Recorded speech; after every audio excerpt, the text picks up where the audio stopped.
Hello friends, good morning. स्वागत है आप सबका शिव कृपा क्लासेज पर।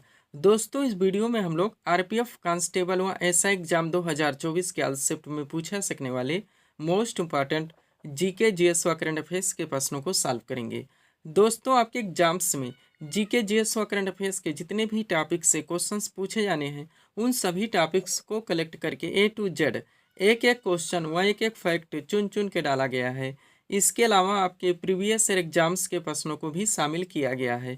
साथ में एक्स्ट्रा फैक्ट को पूरी तरह से कवर करने का प्रयास किया गया है। तो दोस्तों, आप लोग इन्हें कॉन्सेंट्रेट होकर सॉल्व करें। क्वेश्चंस कम सॉल्व होने पर पुनः प्रश्नों का रिवीजन करें, ताकि आरपीएफ कांस्टेबल व एसआई एग्जाम 2024 में आप लोग जीके जीएस व करंट अफेयर्स के टॉपिक से अच्छा स्कोर कर सकें। ध्यान रखें दोस्तों, आपके एग्जाम में आपका पूरा जीके यानी कि हिस्ट्री, पॉलिटी, ज्योग्राफी, इकोनॉमिक्स, आपका पूरा मिससेलेनियस यानी विविध का चैप्टर, आपका पूरा जीएस यानी कि जनरल साइंस व करंट अफेयर्स, इन सभी का आपके एग्जाम में अच्छा खासा वेटेज है। 50 क्वेश्चन आपके यहाँ से पूछे जाएंगे। तो चलिए दोस्तों, ज़्यादा समय न लेते हुए हम लोग इन सभी मोस्ट इंपॉर्टेंट प्रश्नों को सॉल्व करना शुरू करते हैं। दोस्तों, क्वेश्चन नंबर 1 है हमारा, वर्ष 2024 में भारत के नए नौसेना प्रमुख के रूप में किसे नियुक्त किया गया। रिसेंटली करंट से मोस्ट इंपॉर्टेंट क्वेश्चन है दोस्तों, बिल्कुल आपके ट्रेंड में है, आपके लेवल में है। क्वेश्चन है हमारा, वर्ष 2024 में भारत के नए नौसेना प्रमुख के रूप में किसे नियुक्त किया गया। करेक्ट आंसर होगा दिनेश कुमार त्रिपाठी को। अब चूंकि दोस्तों करंट से हमारा क्वेश्चन आया हुआ है, तो इस टॉपिक से जितने भी क्वेश्चंस बनते हैं, अधिकांश प्रश्नों को हम लोग यहीं पे कवर करेंगे। यही हमारे प्रिपरेशन की स्ट्रेटजी है दोस्तों, कि जिस भी टॉपिक्स को हम लोग उठाएंगे, उस टॉपिक्स के अधिकांश प्रश्नों को पूरे एक्स्ट्रा फैक्ट के साथ वहीं पे कवर करेंगे। ध्यान दीजिएगा दोस्तों, आप लोग सारे क्वेश्चन सेलेक्ट रखे गए हैं। पहला क्वेश्चन है हमारा, क्रिटिकल्स मिनरल शिखर सम्मेलन 2024 का आयोजन कहाँ किया गया। करेक्ट आंसर होगा नई दिल्ली में। एक एक क्वेश्चन यहाँ पे आपके एग्जाम के लिए सुपर लगाए गए दोस्तों, आप लोग इन सभी प्रश्नों को रिवाइज जरूर करेंगे। नेक्स्ट क्वेश्चन है हमारा, 16वां विश्व भविष्य ऊर्जा शिखर सम्मेलन 2024 का आयोजन कहाँ हुआ। तो ये दोस्तों यूएई के आबू धाबी में किया गया। एग्जैक्ट लोकेशन भी हमारे द्वारा डाल दिया जाता है, ताकि अगर आपके ऑप्शन में यही आए तो आपके क्वेश्चन ना मिस हो और ना ही क्वेश्चन आपके गलत हो। चलेंगे अगले क्वेश्चन की ओर। क्या हमारा क्वेश्चन, एबेल पुरस्कार 2024 से किसे सम्मानित किया गया है। तो मिशेल टेलेग्रैंड को किया गया है, जो कि फ्रांस से आते हैं। नेक्स्ट, रोमन रोलैंड पुस्तक पुरस्कार 2024 से किसे सम्मानित किया गया है। करेक्ट आंसर होगा पंकज कुमार चटर्जी को। पूरी तरह से आप अपडेट रहेंगे। चलते हैं अगले क्वेश्चन की ओर।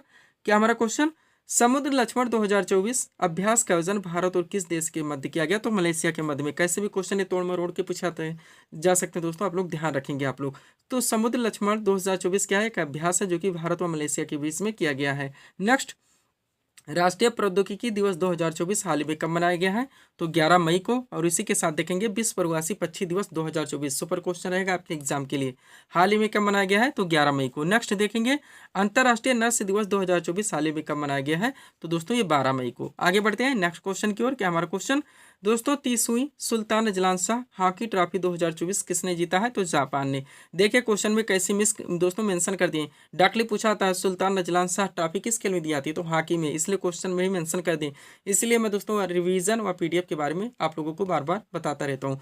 ध्यान रखें दोस्तों, आपके एग्जाम में जो आपका पूरा वेटेज है, आपका हिस्ट्री, पॉलिटी, ज्योग्राफी, इकोनॉमिक्स, पूरा आपका जीके यानी कि मिससेलेनियस लेकर, और आपका दोस्तों पूरा जीएस यानी जनरल साइंस, पूरा आपका करंट अफेयर, सब कुछ पूरी तरह से दोस्तों 25 पीडीएफ में कवर कर लिया गया, जिसकी पेड फीस 100 रुपये रखी गई है। सारे क्लासेस के वीडियोस की पीडीएफ हमारे द्वारा अभ्यर्थियों को दिए जा रहे हैं। चलते हैं अगले क्वेश्चन की ओर। क्या हमारा क्वेश्चन, लता मंगेशकर दीनानाथ पुरस्कार 2024 से किसे सम्मानित किया गया। अमिताभ बच्चन को। नेक्स्ट, राष्ट्रीय खनिज विकास निगम। क्वेश्चन देखिएगा, राष्ट्रीय खनिज विकास निगम यानी कि एनएमडीसी की नई ब्रांड एम्बेसडर कौन बनी है। करेक्ट आंसर होगा निकाहत जरीन। नेक्स्ट, प्रथम विश्व ओडिया भाषा सम्मेलन 2024। क्वेश्चन पे ध्यान दीजिएगा, सिलेक्टेड क्वेश्चन है। प्रथम विश्व ओडिया भाषा सम्मेलन 2024 का आयोजन कहाँ किया गया है। तो भुवनेश्वर में, यानी कि उड़ीसा के भुवनेश्वर में। आप लोग एग्जैक्ट लोकेशन पूरी तरह से ध्यान रखेंगे। आगे बढ़ते हैं हम लोग। अगला क्वेश्चन क्या है दोस्तों हमारा, देखेंगे हम लोग। क्वेश्चन रखा गया है, किस राज्य में केला उत्सव 2024 का आयोजन किया गया है। तो बुरहानपुर मध्य प्रदेश में। एग्जैक्ट लोकेशन भी ध्यान रखेंगे। नेक्स्ट, फरवरी 2024 में किस राज्य में पीएम श्री योजना का शुभारंभ किया गया। तो छत्तीसगढ़ में। नेक्स्ट, त्रिपक्षीय अभ्यास है, देखेंगे दोस्ती 16 इसका नाम है, का आयोजन कहाँ पर किया गया है। तो मालदीव में। नेक्स्ट, किस राज्य केंद्र शासित प्रदेश में भारत की सबसे लंबी परिवहन सुरंग T50 इसका नाम है की शुरुआत हुई है। तो दोस्तों जम्मू कश्मीर में। आगे बढ़ेंगे। क्वेश्चन रखा गया, पर्वो सुबियांतो किस देश के नए राष्ट्रपति चुने गए हैं। तो इंडोनेशिया के। अगला है, एशियाई तीरंदाजी चैंपियनशिप 2023 में भारत ने कुल कितने पदक जीते हैं। तो 7 पदक। नेक्स्ट, महिलाओं की सुरक्षा के लिए किस राज्य ने हाल ही में सेफ सिटी प्रोजेक्ट शुरू किया है दोस्तों, या लॉन्च किया है? तो उत्तर प्रदेश राज्य सरकार के द्वारा किया गया है। अगला क्वेश्चन है, आसियान भारत बाजरा महोत्सव 2023 का आयोजन कहाँ हुआ? तो दोस्तों इंडोनेशिया के जकार्ता में किया गया। पूरी तरह से आप अपडेट रखेंगे। ये करंट के क्वेश्चन है दोस्तों, जिनको हम लोग एक साथ कवर कर रहे हैं। आगे बढ़ते हैं। क्वेश्चन है 2024 में कौन सी लोकसभा का चुनाव है? तो दोस्तों ये 38वीं लोकसभा का चुनाव था। नेक्स्ट 38वीं लोकसभा का चुनाव कुल कितनी सीटों के लिए करवाया गया? तो दोस्तों 543। नेक्स्ट 18वीं लोकसभा का चुनाव कुल कितने चरणों में संपन्न? तो दोस्तों 7 चरणों में। वो वर्तमान में भारत के मुख्य चुनाव आयुक्त यानी कि सीईसी चीफ इलेक्शन कमिश्नर कौन है? तो राजीव कुमार है। ये भी आप लोग अपडेट रखेंगे। आगे बढ़ते हैं दोस्तों, ये करंट के क्वेश्चन थे जिनको हम लोगों ने एक साथ कवर किए हैं। थोड़ा सा पीडीएफ के बारे में बात करेंगे, पुनः हम लोग नेक्स्ट क्वेश्चन की ओर चलेंगे। ध्यान देंगे दोस्तों, 4 पीडीएफ यहाँ पे हमारा लगा हुआ है, लेकिन हम लोग सबसे पहले आरपीएफ कांस्टेबल व एसआई एग्जाम 2024 के बारे में ही बात करेंगे, जिसका दोस्तों यहाँ पे हम लोग प्रिपरेशन भी कर रहे हैं। दोस्तों पाठ्यक्रम आप लोग जानते ही हैं, जिसका आपके एग्जाम में 50 क्वेश्चन का वेटेज है, यानी कि आपका पूरा GK, history, polity, geography, economics, पूरा आपका मिसलेनियस यानी विविध का चैप्टर जो कि आपके एग्जाम में पूरी तरह से 10 में रहता है, आपका पूरा जीएस यानी कि जनरल साइंस व करंट अफेयर्स, इन सब के पूरे पाठ्यक्रम को टोटल 25 पीडीएफ में कवर कर लिया गया, जिसकी पेड फीस 100 रुपये रखी गई।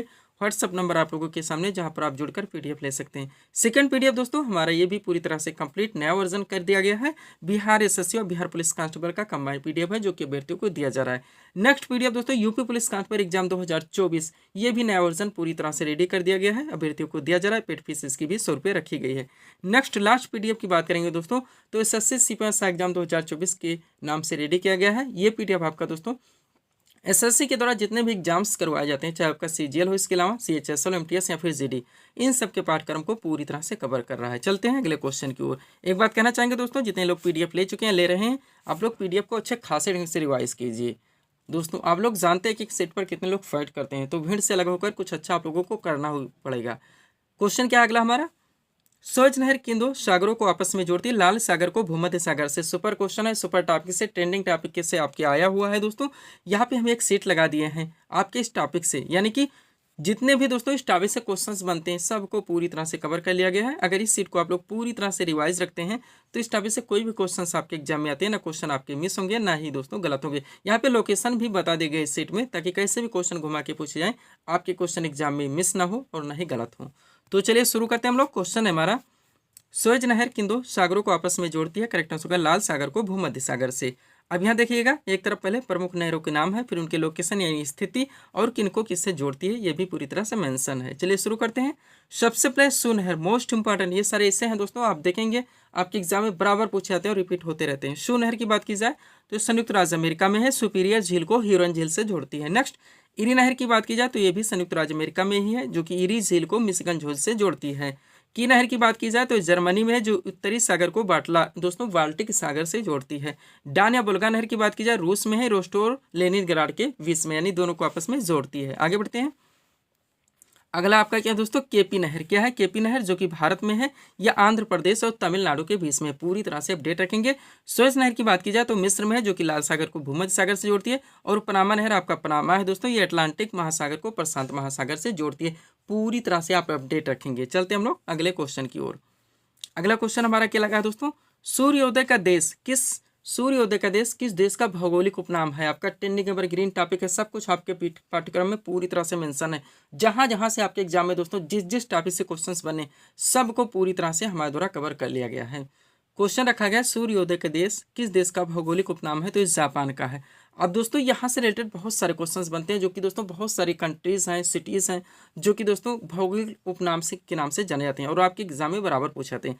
तो सब कुछ इस पीडीएफ में दोस्तों, इस सीट में पूरी तरह से मेंशन किया हुआ है। अगर इस सीट को आप लोग पूरी तरह से रिवाइज रखते हैं, इस सीट दोस्तों टॉपिक से कोई भी क्वेश्चन आपके एग्जाम में आते हैं, आपके इससे क्वेश्चन मिस नहीं हो सकते। तो चलिए शुरू करते हैं हम लोग। क्वेश्चन रखा गया है, सूर्योदय का देश किस देश का भौगोलिक उपनाम है? जापान का। अब एक तरफ भौगोलिक उपनाम, दूसरी तरफ संबंधित स्थान। सबसे पहले सफेद हाथियों का देश, हजारों बार वनडे एग्जाम में पूछा गया है दोस्तों, ये किस देश का भौगोलिक उपनाम है? तो लाओस का। नील नदी की देन किसको कहा जाता है? मिस्र को कहा जाता है। चीनी के कटोरा के नाम से क्यूबा जानाता है। कंगारू का देश किसको कहा जाता है? ऑस्ट्रेलिया को। आगे बढ़ते हम लोग। अगला क्या दोस्तों हमारा, एम्पायर सिटी, मोस्ट इंपॉर्टेंट, जो कि न्यूयॉर्क को कहा जाता है।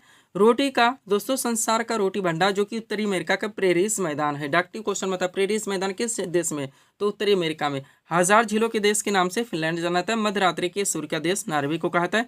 अट्टालिकाओं का शहर वाशिंगटन डीसी यानी कि डिस्ट्रिक्ट ऑफ कोलंबिया को मनाता है। संसार की छत पामीर के पठार को कहा जाता है। यूरोप का स्वर्ग स्विट्जरलैंड को कहता है, आप लोग जानते होंगे। भूमध्य सागर की कुंजी जिब्राल्टर को कहता है। 7 पहाड़ियों का नगर दोस्तों रोम को कहा जाता है। पूरी तरह से कुछ भी करके, कोई ट्रिक लगा के, रट्टा मार के, पीडीएफ लेके रिवाइज रख के दोस्तों आप लोग अपडेट रहेंगे। आगे बढ़ते हैं।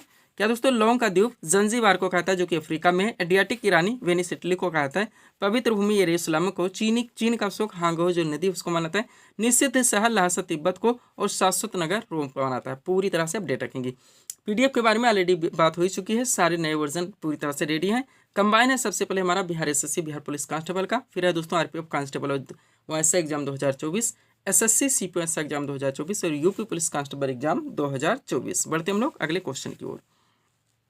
अगला क्वेश्चन हमारा क्या लगा है दोस्तों, दिल्ली सल्तनत का शासनकाल कब से कब तक था, तो 1206 से लेकर 1526 ईस्वी तक।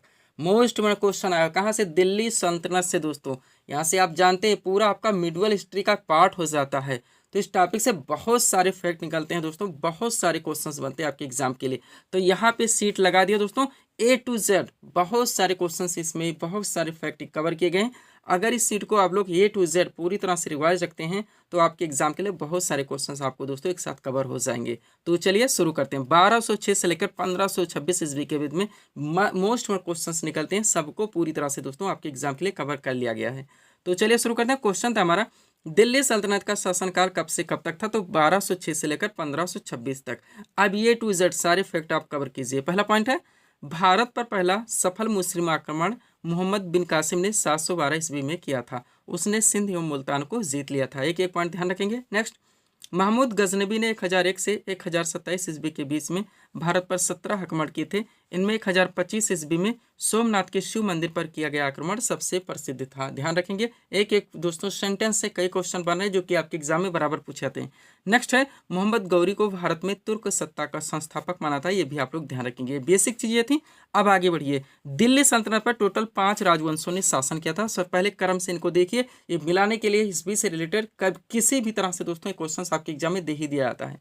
तो दिल्ली सल्तनत के सिंहासन पर कुल 5 राजवंशों ने शासन किया था। इन राजवंशों का शासनकाल क्रम से इस प्रकार है, क्रम दिया गया दोस्तों।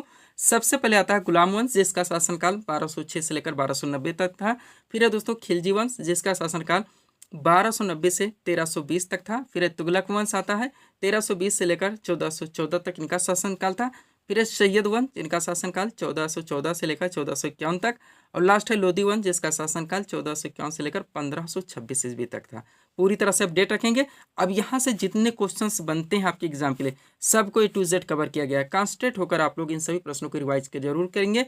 सब कुछ आपके PDF में भी पूरी तरह से मेंशन किया हुआ है। पहला पॉइंट है, गुलाम वंश के संस्थापक कौन थे, तो कुतुबुद्दीन ऐबक थे। नेक्स्ट पॉइंट है, गुलाम वंश के किस शासक को लाख बख्श के नाम से जाना जाता है, तो वो भी कुतुबुद्दीन ऐबक ही है। नेक्स्ट, कुतुब मीनार की नींव किस शासक ने डाली थी, तो इसका भी आंसर कुतुबुद्दीन ऐबक ही होगा। नेक्स्ट देखिएगा, तुर्कान चहलगानी दल का गठन किसने किया था, इल्तुतमिश ने। अगला है, दिल्ली सल्तनत की दरबारी भाषा क्या थी, तो फारसी थी। नेक्स्ट, किताबुल हिंद क्या है दोस्तों, किताबुल हिंद की रचना किसने की थी, करेक्ट आंसर होगा अल बरूनी ने। अगला है, आगरा नगर की स्थापना किसके द्वारा की गई थी, तो सिकंदर लोदी के द्वारा। नेक्स्ट, दिल्ली सल्तनत के किस सुल्तान की मृत्यु चौगान या पोलो खेलते हुए हुई थी, तो कुतुबुद्दीन ऐबक की। नेक्स्ट, कुब्बतुल इस्लाम मस्जिद का निर्माण किसने करवाया था, तो कुतुबुद्दीन ऐबक ने ही करवाया था। आगे बढ़ेंगे हम लोग। आप देखते होंगे दोस्तों ये सारे ऐसे क्वेश्चन हैं जो कि आपके एग्जाम में बराबर पूछे जाते हैं। नेक्स्ट पॉइंट है, कुव्वतुल इस्लाम मस्जिद का निर्माण तो कुतुबुद्दीन ऐबक ने करवाया था। नेक्स्ट है, भारत के प्रथम महिला मुस्लिम शासिका कौन थी, तो रजिया सुल्तान थी। नेक्स्ट, रजिया सुल्तान के ने कब से कब तक शासन किया था, तो 1236 से लेकर 1240 तक। अगला, लौह एवं रक्त की नीति किसने अपनाई थी, करेक्ट आंसर होगा बलबन ने। नेक्स्ट है, बाजार नियंत्रण प्रणाली किसने अपनाई थी, तो अलाउद्दीन खिलजी ने। अगला है, तुगलक वंश का संस्थापक कौन था, करेक्ट आंसर होगा गयासुद्दीन तुगलक। नेक्स्ट, यात्री इब्न बतूता किस देश का निवासी था, तो मोरक्को का। अगला है, किताबुल रेहला नामक पुस्तक की रचना किसने की थी, इब्न बतूता ने। कहाँ का निवासी था, मोरक्को का। भी ध्यान रखेंगे, पहले क्वेश्चन में दे दिया गया है। नेक्स्ट, दिल्ली सल्तनत के किस सुल्तान ने इक्तादारी प्रथा चलवाई थी, तो इल्तुतमिश ने। नेक्स्ट, कुतुब मीनार के निर्माण कार्य को किसने पूरा करवाया था, तो इल्तुतमिश ने। शुरू किसने करवाया था, कुतुबुद्दीन ऐबक ने। नेक्स्ट, अलाई दरवाजा का निर्माण किसने करवाया था? तो अलाउद्दीन खिलजी ने। वह लास्ट क्वेश्चन है यहाँ से, तुगलकनामा की रचना किसने की थी? अमीर खुसरो ने। ये सुपर क्वेश्चन है दोस्तों आपके एग्जाम के लिए। 1206 से लेकर 1526 ईस्वी के में जितने दोस्तों मोस्ट क्वेश्चन आपके एग्जाम के लिए बनते हैं। आगे बढ़ते हम लोग PDF के लिए दोस्तों, ये हमारा व्हाट्सअप नंबर लगा हुआ है। चलते हैं अगले क्वेश्चन की ओर।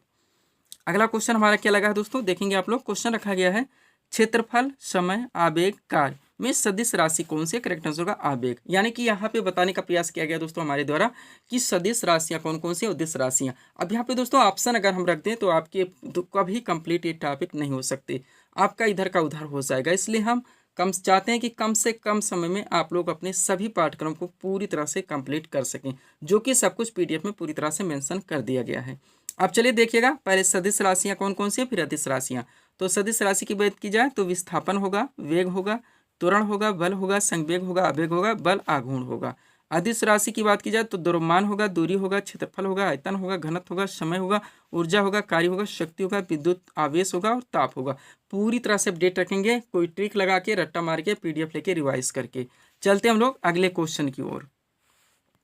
अगला क्वेश्चन हमारा क्या लगा है दोस्तों, सापेक्षिक आर्द्रता किस में मापी जाती है? करेक्ट आंसर होगा हाइग्रोमीटर में। क्वेश्चन कहाँ से आ गया फिर दोस्तों? जनरल साइंस से। आपके एग्जाम में अच्छा खासा वेटेज है।